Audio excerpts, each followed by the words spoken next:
तो चलिए आज एक बहुत ही अजीब गांव की कहानी सुनते हैं, श्यामगढ़ की। और देखिए, हर गांव की कोई ना कोई खास बात होती है ना। पर श्यामगढ़ का तो जुनून ही एक था, और वही जुनून जो उनकी पहचान था, उन्हें बर्बादी के दरवाजे पर ले आया। आइए देखते हैं कैसे। श्यामगढ़ में ना जिंदगी खेती बाड़ी के आसपास बिल्कुल नहीं घूमती थी। खेत एकदम सूने पड़े रहते थे, लेकिन हर घर का आंगन वो मुर्गियों और बकरियों की आवाज से गूंजता रहता था। आप सोच रहे होंगे क्यों? क्योंकि यहाँ के लोगों के लिए पशुपालन ही सब कुछ था। असल में उनका शौक ही कुछ और था, और वो शौक था खाने का। और क्या खाना, मतलब ऐसा जुनून था कि हफ्ते के 7 दिन, जी हाँ 7 दिन, हर घर में सिर्फ नॉनवेज पकता था। चिकन बिरयानी, मटन कीमा, बस सोचिए, हर घर से उठती मसालों की खुशबू ही पूरे गांव की पहचान बन गई थी। पर उन्हें इस बात का जरा भी अंदाजा नहीं था कि उनकी यही आदत उन्हें अंदर से कितना खोखला कर रही थी। अब जब प्रजा का ये हाल हो, तो राजा साहब कैसे पीछे रहते, है ना। श्यामगढ़ के शासक थे राजा वीर सिंह, और भाई उनकी भूख तो अपनी प्रजा से भी कहीं ज्यादा बड़ी थी। राजा वीर सिंह मटन के इतने बड़े दीवाने थे कि रोज, आप सुनिए, रोज 10 किलो मटन खा जाते थे। उनका तो मानना था कि उनकी सारी ताकत, सारी शक्ति का राज बस यही मटन है।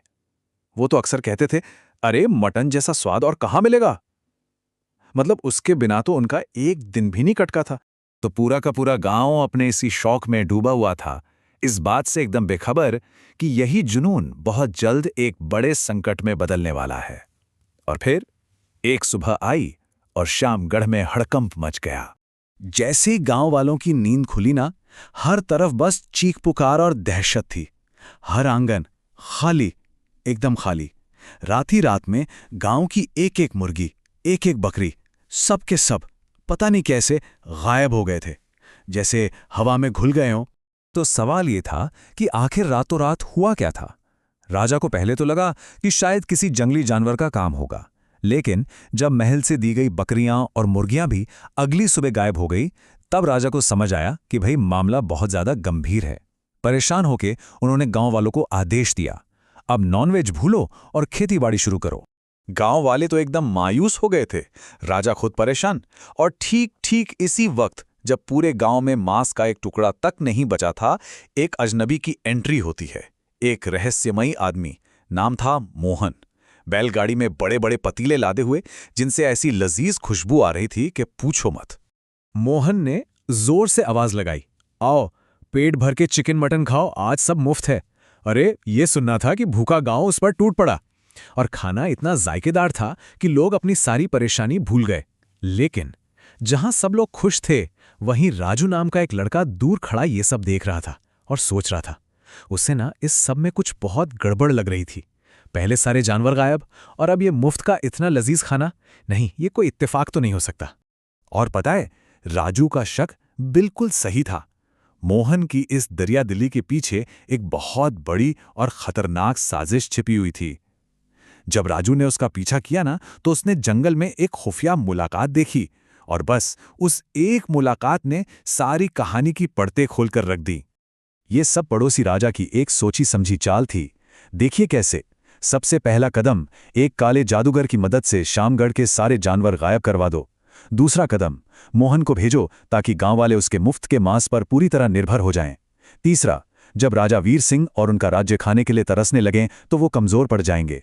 और आखिरी और सबसे खतरनाक कदम, सही मौका देखो, हमला करो और श्यामगढ़ पर कब्जा कर लो। कितना शातिर प्लान था। अब राजू और उसका दोस्त दीपक सच का पता लगाने के लिए मोहन के पीछे तो गए, लेकिन वो पड़ोसी राजा के सैनिकों के हत्थे चढ़ गए। एक पल को तो लगा कि बस सब खत्म। सच सामने आने से पहले ही कहानी खत्म हो गई, और श्यामगढ़ का भविष्य अब अंधेरे में डूब चुका था।